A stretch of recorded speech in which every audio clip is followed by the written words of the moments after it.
চলমান পরিস্থিতিতে নওগাঁর খবর জানাতে সরাসরি যুক্ত হচ্ছেন সহকর্মী তৌহিদ ইসলাম। তৌহিদ, নওগাঁর পরিস্থিতি কেমন দেখছেন, বিস্তারিত জানাবেন।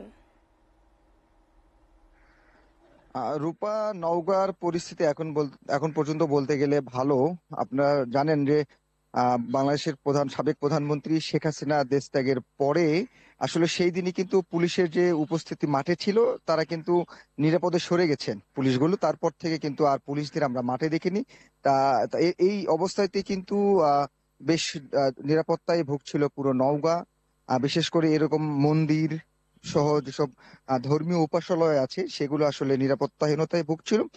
খুশির খবর হচ্ছে এখন পর্যন্ত নওগাঁ জেলায় সেভাবে কোনো ধর্মীয় উপাসনালয়ে আসলে হামলা বা এই ধরনের অগ্নিসংযোগের কোনো ঘটনা ঘটেনি। এখন পর্যন্ত খুব শান্তিপূর্ণ ভাবেই সবকিছু ঠিকঠাক চলছে। সাধারণ মানুষ বলছে যে নওগাঁ একটি অসাম্প্রদায়িক জেলা। এই জেলায় আসলে কোনো বাড়ি আসলে সে ধরনের বড় ধরনের কোনো ঘটনা ঘটে না। আর এছাড়া সড়কের যানবাহন গতকাল কিছুটা কম ছিল। আজকে মোটামুটি শহরে ব্যাপক যানবাহন বের হয়েছে।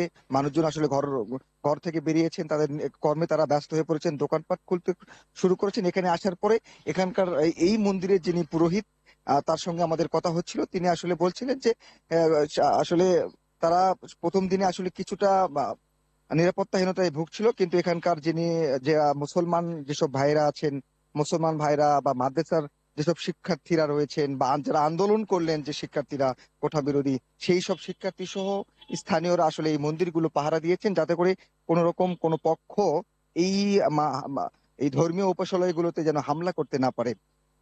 এর পাশাপাশি তারা বলছেন এখন পর্যন্ত কিন্তু এখানকার যারা মুসলমান রয়েছেন এবং অন্যান্য যেসব স্থানীয় বাসিন্দারা রয়েছেন, তারাও কিন্তু এটি পাহারা দিচ্ছেন।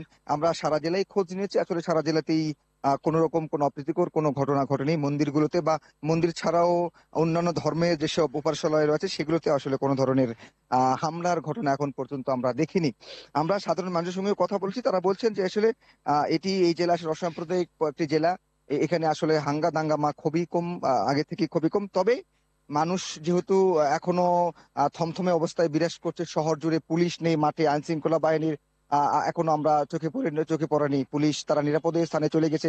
আপনারা জানেন পুলিশের যে দাবি, সেই দাবি তারা তুলে ধরে তারা কিন্তু কর্মবিরতি দেখেছেন, যার ফলে কিন্তু মানুষের মনে কিন্তু একটা আতঙ্ক রয়েছে। আমরা বিভিন্ন ভাবে ফোন পাচ্ছি, বহু জায়গা থেকে ফোন পাচ্ছি, তারা আতঙ্কে রয়েছে। যদিও কোনো সমস্যা এখন পর্যন্ত হয়নি, তবে সাধারণ মানুষ বলছে এমন পরিস্থিতি থেকে খুব দ্রুত যেন উত্তোলিত হয়ে একটি স্বাভাবিক জীবনে তারা ফিরতে পারে, এমনটাই কিন্তু কামনা করেছেন নওগাঁর মানুষ। এমনটাই ছিল নওগাঁ থেকে সর্বশেষ।